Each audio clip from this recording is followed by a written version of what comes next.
Welcome to Not Milk Never Milk. Subscribe if you're lactose intolerant.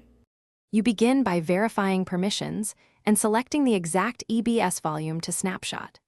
Once done, choose whether to stop the instance for a crash-consistent image or take a live snapshot for minimal downtime.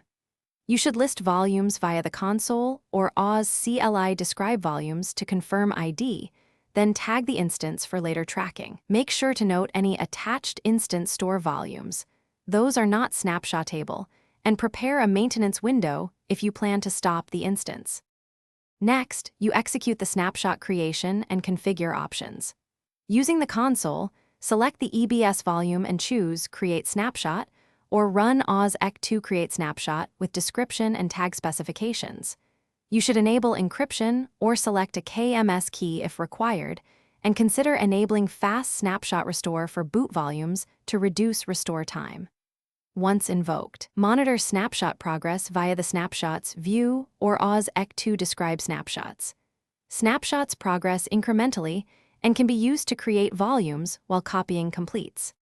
Finally, you finalize by converting the snapshot into a usable volume or AMI.